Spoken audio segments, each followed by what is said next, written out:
आज हम एक बहुत ही इंटरेस्टिंग टॉपिक को डिस्कस करने वाले हैं जो सबको कॉम्प्लिकेटेड लगता है। वो है लॉ ऑफ टॉर्ट्स। इस वीडियो में मैं आपको सिंपल लैंग्वेज में समझाती हूँ कि टॉर्ट क्या है, उसके इसेंशियल एलिमेंट्स क्या हैं, डैमनम साइने इंजीरिया, इंजीरिया साइने डैमनम, उबी जस इबी रेमेडियम, इन सब मैगजीम्स का क्या मतलब है और अनलिक्विडेटेड डैमेजेस के कंसेप्ट को भी हम समझते हैं। तो वीडियो स्टार्ट करते हैं। सबसे पहले समझते हैं कि टॉर्ट वर्ड का मतलब। टॉर्ट आया है लैटिन वर्ड टॉर्टम से, जिसका मतलब होता है ट्विस्टेड या गलत। फ्रेंच में इसका मतलब होता है रॉन्ग। सिंपल शब्दों में टॉर्ट एक सिविल रॉन्ग है, मतलब ऐसा गलत काम जो किसी इंसान के खिलाफ होता है और जिसका रेमेडी होता है कंपनसेशन। याद रखिए, टॉर्ट क्रिमिनल लॉ से अलग है। क्रिमिनल लॉ में पनिशमेंट होता है, टॉर्ट में जनरली कंपनसेशन होता है। Section 2M of limitation act 1963 tort को डिफाइन करता है। अब डेफिनेशन सुनते हैं सैलमन की। Salmond define tort as a civil wrong for which the remedy is common law actions for unliquidated damages which is not breach of contract और breach of trust. Unliquidated damages के concept को हम आगे समझते हैं। अब बात करते हैं कि टॉर्ट के इसेंशियल्स। टॉर्ट के 3 इसेंशियल्स हैं। First, wrongful act, second legal damage and third is legal remedy. Wrongful act मतलब आपने कोई ऐसा काम किया जिससे कानून मना करता है या जिसमें आपने किसी के लीगल राइट को इन्फ्रिंज किया। सेकेंड, लीगल डैमेज मतलब उस रॉन्गफुल एक्ट से प्लेंटिफ को कोई लीगल राइट वायलेट हुआ हो। थर्ड इज़ लीगल रेमेडी मतलब उस वायलेशन की रेमेडी कानून देता है, यूजुअली डैमेजेस या कंपनसेशन। अब इन तीनों पॉइंट को हम 1 बाय 1 समझते हैं।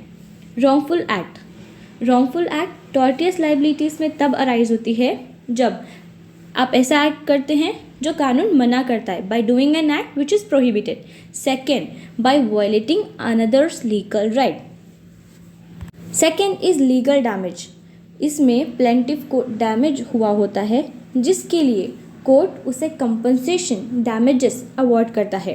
अब यहाँ समझते हैं डैमेज और डैमेजेस का क्या मतलब है, उसमें दोनों में क्या डिफरेंस है।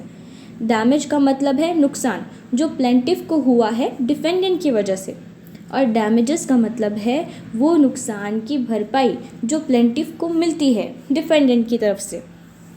अगर आपको कन्फ्यूजन है प्लेंटिफ डिफेंडेंट जैसे वर्ड्स में, तो डिस्क्रिप्शन में वीडियो है, आप उसमें देख सकते हैं। लीगल डैमेजेस को हम 2 इम्पॉर्टेंट मैगजीम से समझते हैं। First is damnum sine injuria and second is injuria sine damnum. The first maxim is damnum sine injuria. Damnum means damage, injuria means violation of right, sine means without. मतलब इसका क्या हुआ, damage without violation of right. आपको नुकसान तो हुआ है लेकिन इसमें आपका कोई लीगल राइट वायलेट नहीं हुआ है। इसको हम केस लॉ से समझते हैं। The first case is Gloster grammar school case. इस केस में प्लेंटिफ एक स्कूल चला रहा होता है और डिफेंडेंट एक नया स्कूल खोलता है।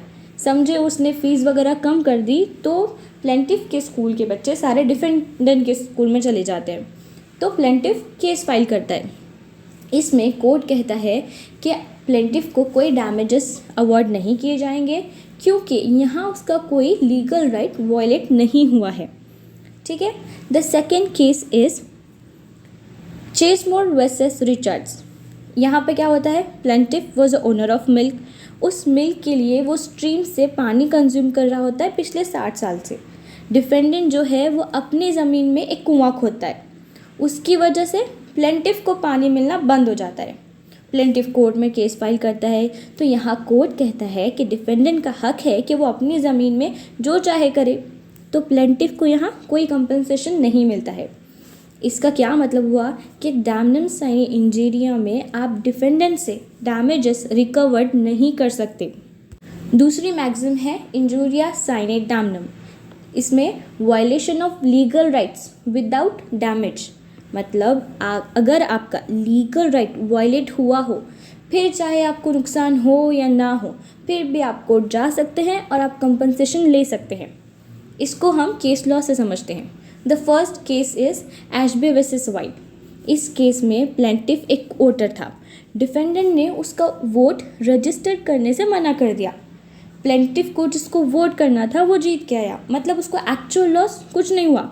फिर भी कोर्ट ने कहा कि प्लेंटिफ का legal right to vote violate हुआ है, तो वो डैमेजेस ले सकता है। ठीक है। The second case Marzetti versus Williams.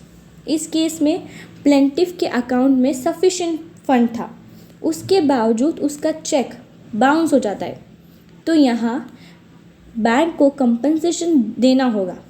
ठीक है। इसका मतलब हुआ इंजूरियस साइने डैमनम में आप डैमेजेस रिकवर कर सकते हैं। And the third point is legal remedy. देखो, टॉर्ट का मेन फोकस होता है रेमेडी। इसके लिए एक मैक्सिम है, उबी जस इबी रेमेडियम। इसका मतलब जहाँ राइट है वहाँ आपको रेमेडी है। मतलब अगर किसी ने आपका लीगल राइट वायलेट किया है, चाहे लॉस हुआ हो या ना हुआ हो, आप कोर्ट जा सकते हैं और आप कंपनसेशन ले सकते हैं। अब हम अनलिक्विडेटेड डैमेजेस का कंसेप्ट समझते हैं। टॉर्ट सैलमन कैसे डिफाइन करता है टॉर्ट को? टॉर्ट एक सिविल रॉन्ग है जिसका रेमेडी है common law actions for unliquidated damages. Unliquidated damages मतलब ऐसे डैमेजेस जो पहले से फिक्स नहीं होते हैं। कोर्ट डिसाइड करता है कि कितना होना चाहिए। ये डैमेजेस अक्सर एक्चुअल लॉस से ज़्यादा भी हो सकते हैं, स्पेशली जब इंजरी पर्सन के बॉडी, कैरेक्टर या उसकी फीलिंग्स पे हो। एग्जाम्पल, अभी हमने केस देखा एशबे वर्सेस वाइट। इस केस में प्लेंटिफ को एक्चुअल लॉस नहीं हुआ था, पर कोर्ट ने डैमेजेस अवॉर्ड किए। ये है अनलिक्विडेटेड डैमेजेस। ये ब्रीच ऑफ कॉन्ट्रैक्ट और ब्रीच ऑफ ट्रस्ट से अलग है, क्योंकि कॉन्ट्रैक्ट के ब्रीच में डैमेजेस लिक्विडेटेड होते हैं, मतलब पहले से डिसाइडेड होते हैं, प्री फिक्स्ड होते हैं।